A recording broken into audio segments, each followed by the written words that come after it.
He sees all the bad books being written.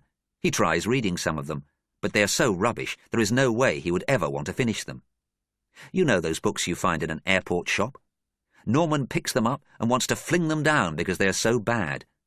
The books annoy him so much they make his life even worse. After reading them, he can't write. Norman has reasons to be bitter and sad. We all have. How many times have you felt sorry for yourself because you missed out on the job, the house, the boyfriend you deserved? I'll bet you thought you were the only one in the whole world who never got what they wanted. But let me ask you this. Did you really go after it? Pat's story. In my work with the homeless, I meet many Normans, but I also meet people like Pat. The difference between them is 1,000 miles, or so it would seem. Pat is a small man in his late 40s. He came to work with me about 5 years ago. When he arrived, he had already decided that he wanted to work with the staff who deal with all our big-issue sellers. That's a tough job. It means putting up with the complaints, the moans, the anger and the self-pity of the homeless. Why someone would want to stay in the firing line for 5 years beats me.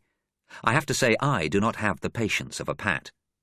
But every day there he was, taking stick from people who wanted to blame anyone around for their problems. Pat was a quiet bloke, but it soon became obvious that he knew how to handle a crisis. He knew how to restore calm and stop people getting violent. Pat himself had been homeless once. He had slept on the streets. He had been a drinker. He had even been a fighter. But then he had stopped it all. One night he told me what had changed his mind about being a waster, the word he used to describe himself. I remember you coming into the depot one night, about 8 years ago. You were in a bad mood. I'd been pissing everyone off. I think you wanted to throw me out. I didn't remember the incident. But suddenly I recognized Pat from those years as a big-issue seller, but not as the calm, controlled Pat who sat in front of me. Back then, he carried on, you said, there's a drunk outside. Someone should sort him out, else he'll get arrested. I still didn't remember it. Anyway, I went out and helped the drunken bloke. I got him sobered up. I got him a place to sleep at Waterloo. Pat then told the story of a year that changed his life.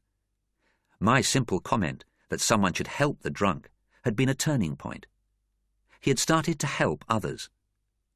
I realized that as long as I saw myself as a victim, I would always be one.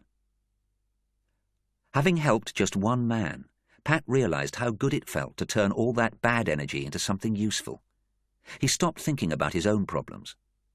As often happens with people who help others, he found something inside himself that had been missing all these years: self-esteem.